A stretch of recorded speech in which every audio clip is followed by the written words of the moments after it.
Hi, everyone. It's Michael Nesmith on the Pantheon podcast.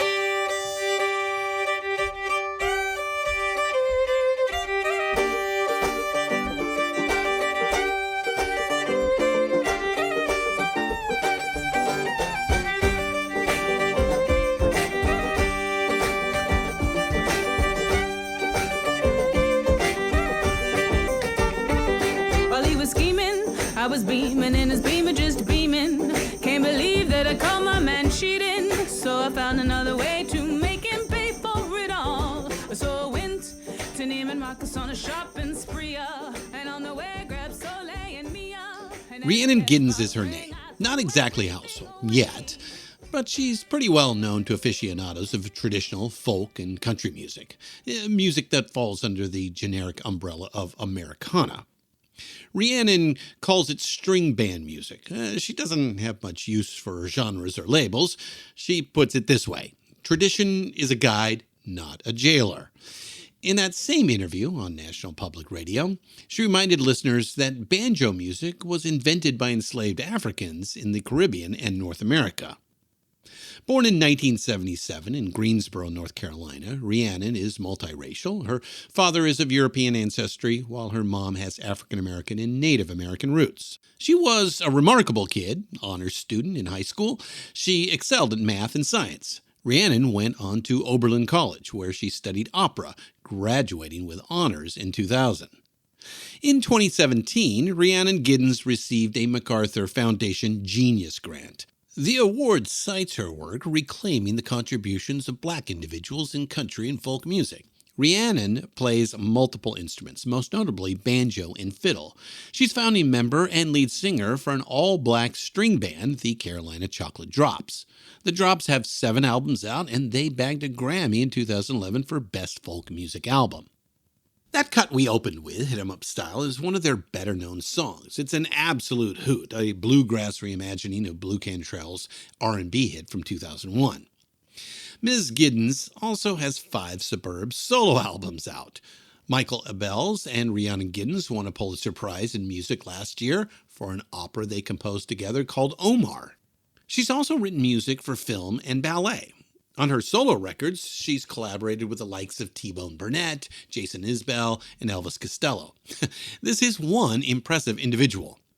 Even if you haven't heard of her before now, you've probably heard Rhiannon Giddens play the banjo. You probably heard her playing very recently, maybe even today. Her distinctive virtuoso banjo and viola decorate what is, as we write this, the #1 song on the Billboard Hot Country charts. This new song has absolutely exploded across all the social media platforms, too. Not at all a stretch to call it the most played and most talked about piece of music on the entire planet right now, Beyoncé's new single, Texas Hold'em.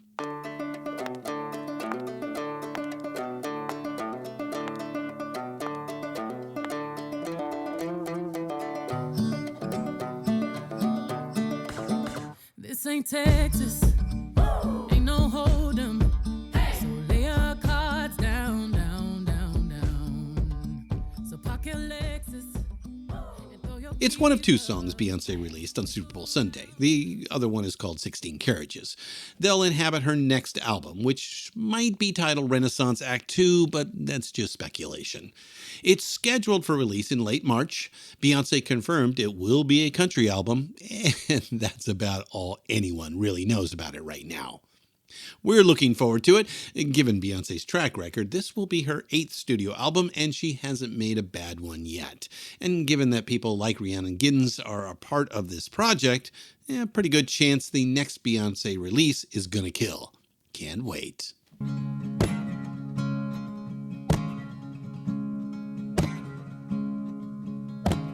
16 carriages driving away while I watch them ride with my dreams away to the summer sunset on a holy night on a long black road. All the tears I fight. 16 carriages driving away while I watch them ride with my dreams away to the summer sunset.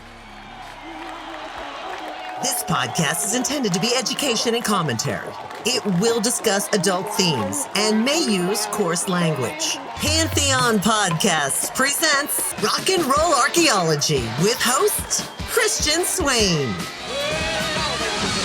Music, culture, technology,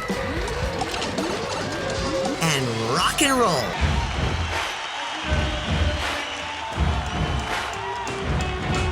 And now, on with the show. Hey, diggers, Christian Swain here. Hey, I've got my 10-gallon big old hat on today. We're doing another Rock and Roll Archaeology short right here on the Pantheon Podcast Network.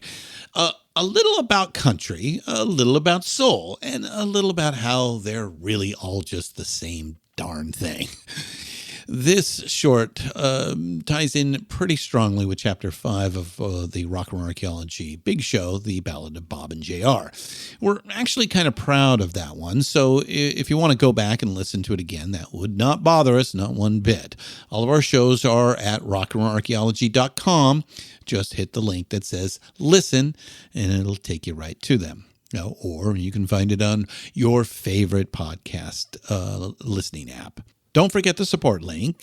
For as little as $1 a month, you can help us research, write, and produce more of these.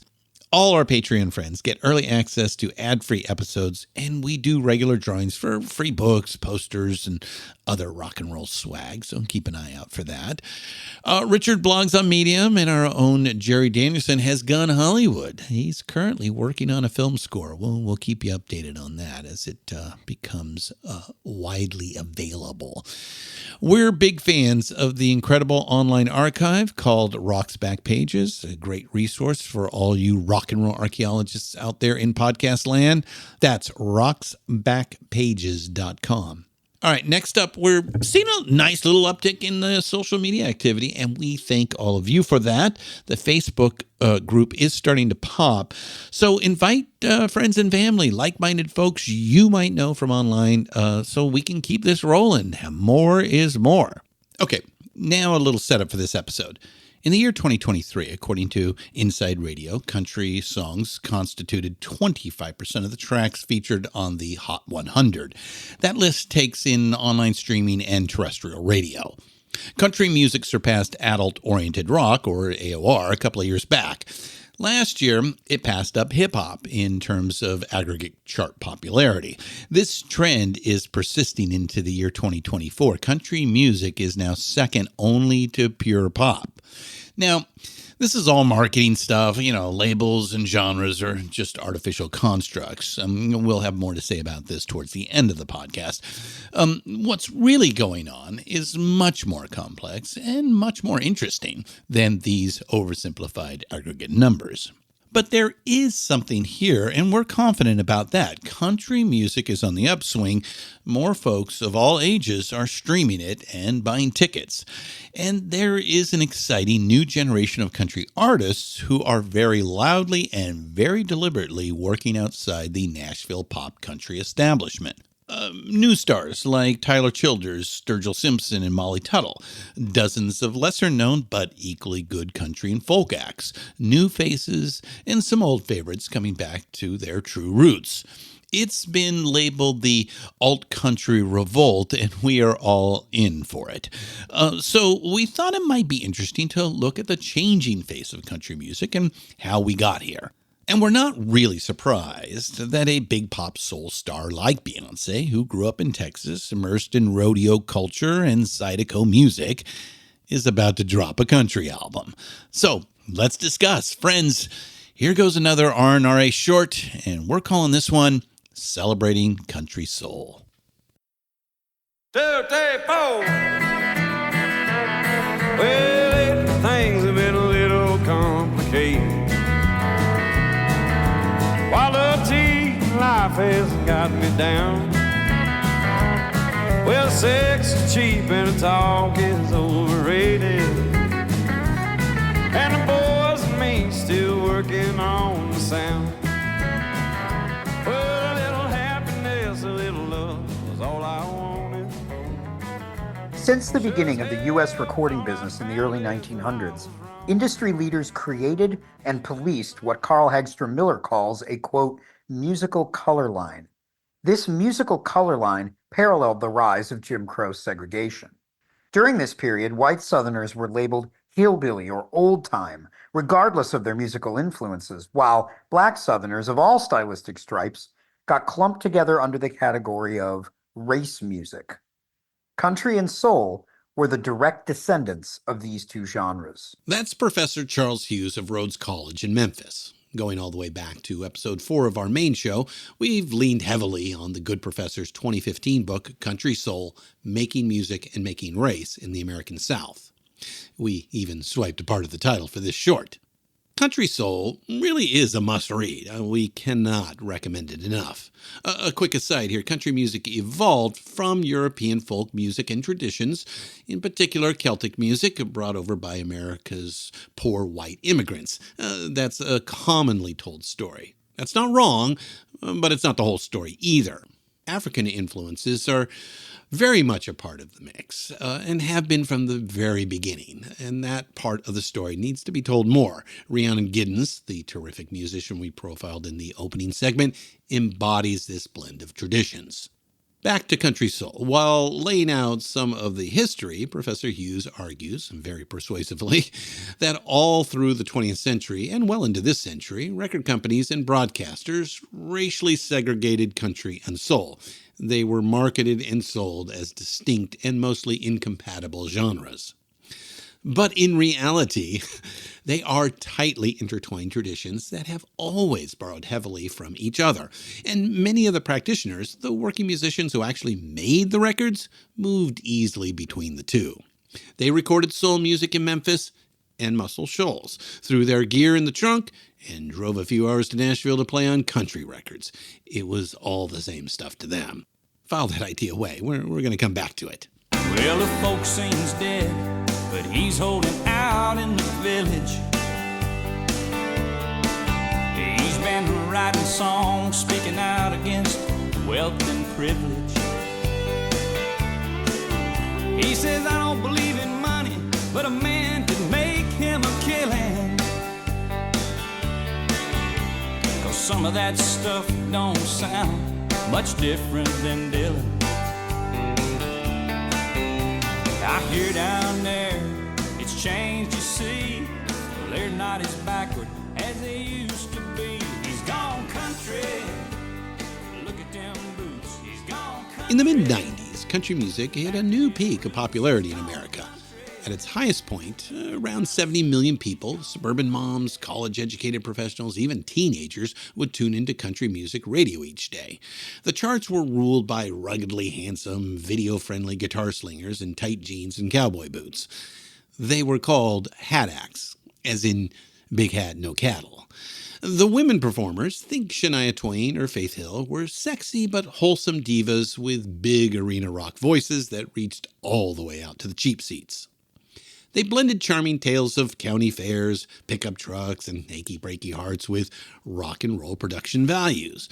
Many of the big hits from that era were churned out by teams of professional songwriters working on Nashville's Music Row. Throw in some fiddle and pedal steel decorated with a Telecaster solo played by a Nashville cat.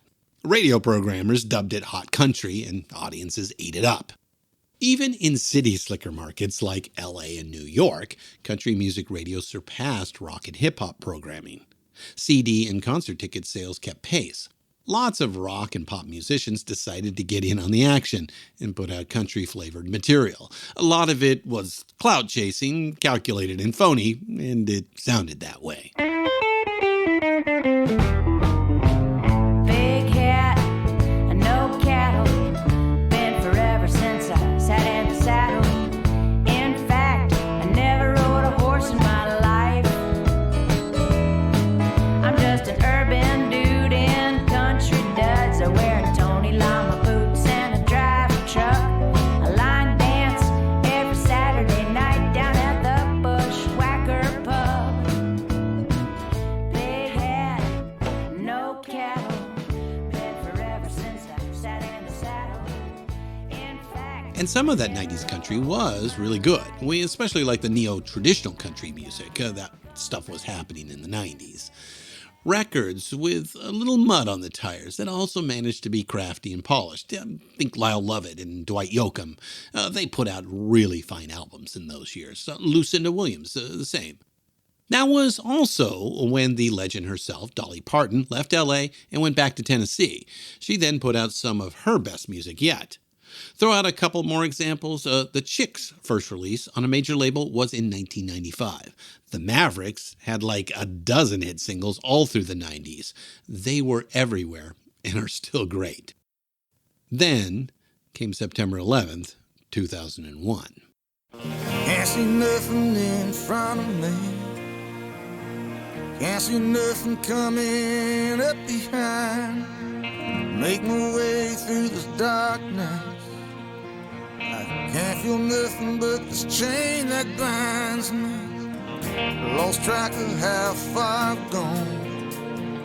How far I've gone, how high I've climbed. On my back's a 60-pound stone. On my shoulder, half mile line. Come on up for the rising. The Rising was Bruce Springsteen's empathetic, prayerful response to the grief and horror of that day. The song and the album resonated. It struck a clear, strong chord in the American psyche. The Rising went platinum many times over. It opened a new chapter in an already illustrious music career. Bruce took home a Song of the Year Grammy for The Rising, his second such award. And there was another kind of musical response to 9/11. It was crass, jingoistic, and deeply stupid, and mostly came from those same hat-act country singers who established themselves in the go-go years of the mid and late 90s. In the wake of 9/11, phony, performative patriotism co-opted country music. A lot of country artists, most of whom should have known better, jumped on that bandwagon. No, we're not going to play any examples, and we're not going to throw shade at any particular artist either. We'll just refer you back to one of our shorts, The Art of the Steal. It's linked in the show notes, or just go to our website. We discuss the intersection of right-wing politics and popular music in that one. Or the lack thereof said intersection. Anyway, at about the 2/3 mark of that podcast, we talk about something called American cringe. Pop country in the wake of 9/11 was American cringe. We dare say a new low for American cringe, the absolute nadir, the freaking Marianas Trench. Here's the good news. Every action has an equal and opposite reaction, right? It was a slow-rolling thing and took over a decade to fully develop, but there was a response. We've seen it called the Alt Country Revolt in some publications, so we'll use that title for now. We think the Chicks fired the first shot of the Alt Country Revolt early on, way back in 2002, with this song. Now me and Delia singing every Sunday, watching the children in the garden grow. We listen to the radio to hear what's cooking, but the music ain't got no soul. Now they sound tired, but they don't sound haggard. They got money, but they don't have cash. They got Junior, but they don't have Hank. I think the rest is a long time gone. No, I ain't hit the roof since I don't know when. Long time gone, and it ain't coming back. I said long time gone. No, I ain't hooked a porn since I don't know when. Long time gone, and it ain't coming back again. They sound tired, but they don't sound haggard.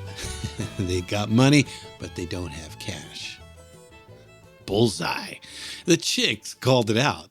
This isn't authentic. This is counterfeit country. Don't fall for it.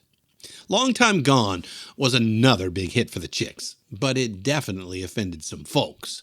And the Chicks weren't done ruffling feathers. At the London stop of their Top of the World tour in March 2003, the Chicks took a swing at then-President George W. Bush.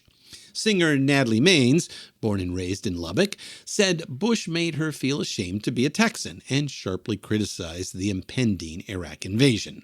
Her bandmates Marty McGuire and Emily Strayer stood with her. Events proved the Chicks right, but at the time, speaking out against American militarism was a good way to piss off a lot of people, and that's exactly what happened. Keep in mind that the Chicks were touring the world behind their second multi-platinum album in a row.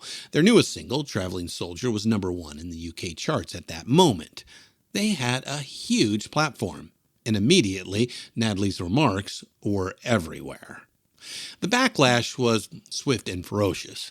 Country stations blacklisted them. Hate mail and death threats poured in. Sales plummeted. Shows were canceled. And corporate sponsorships evaporated.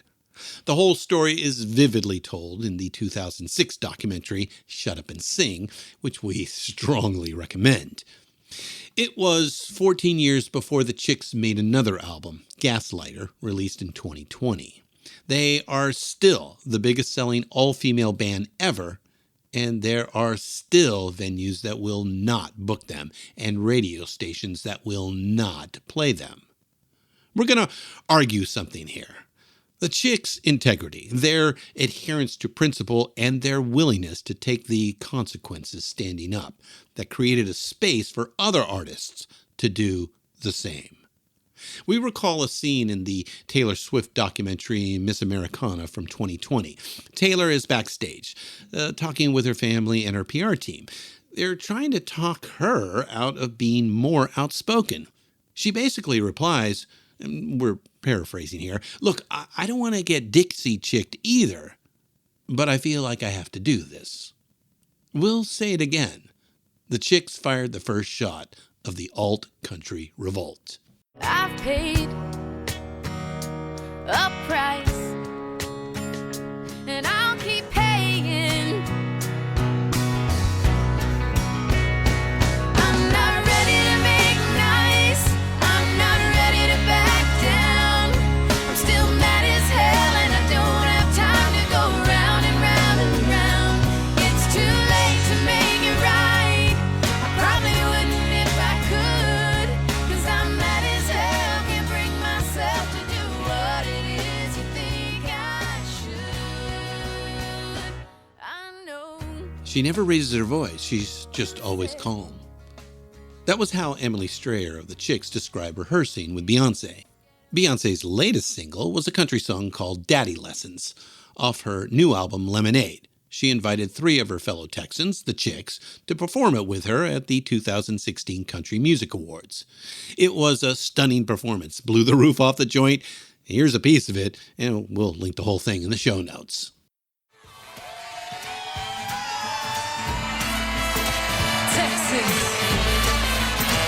Texas.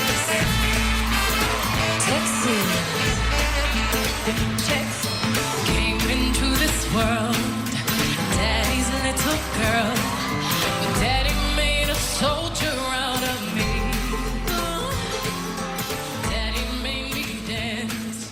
Daddy held my hand. But Daddy left his whiskey with his tea. Spectacular energy, talent, and artistry, but that 2016 showcase at the CMAs now seems like even more than that, an inflection point, an opening. It took another 8 years, but now, for the first time, a song by a black woman sits at the top of the country charts. The relationship between country and soul was the South and the United States in microcosm. So, let's wrap it back around to the beginning with the help of Professor Hughes. We took note of an undeniable historic truth. Country music and soul music are deeply intertwined. They spring from the same traditions, the same culture. They are the same traditions, the same culture. Any perceived barrier or difference between genres, all those classifications and terms like country and soul and bluegrass and rock and roll, are artificial constructs that stem from marketing decisions. Decisions often based on racist assumptions. Decisions made to culturally enforced bias and separation. Gatekeeping. Just more gatekeeping. We use those terms and classifications, some ourselves, but only as a loose shorthand, a convenient way of talking about music and audiences. That is their only utility, all that they are good for. They don't actually mean anything. Crossing those boundaries, or better yet, ignoring them completely.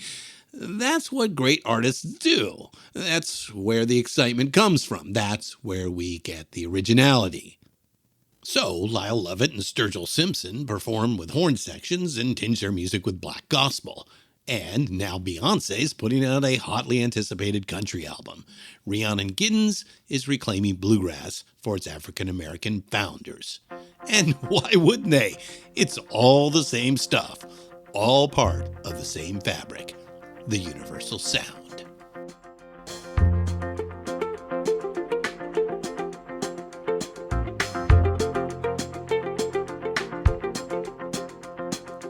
Up in Pocahontas, in the cranberry glades, ain't got bars nor the charge to call her anyways. My mind's a mile a minute, and my thoughts to bark like hounds. I focus on my breathing and the universal sound. I'm Christian Swain, and this has been Rock and Roll Archaeology on the Pantheon Podcast Network. Thanks for listening, and we'll see you next time. Y'all keep up the rockin' now, here. On the day that I return, I aim to lay her down, but right now I'm focused on the universal sound.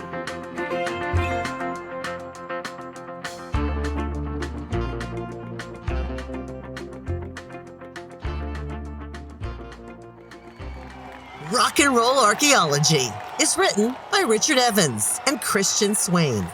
Produced and hosted by Christian Swain. All sound design and incidental music by Jerry Danielsen at Busy Signal Studios. Find all of our shows, notes, and links at pantheonpodcast.com. All songs can be found for purchase or streaming wherever you get your great music. Please pick up these amazing tracks. Contact us on social at Pantheon Podcasts on Facebook and Instagram. Tweet us at Pantheon Pods.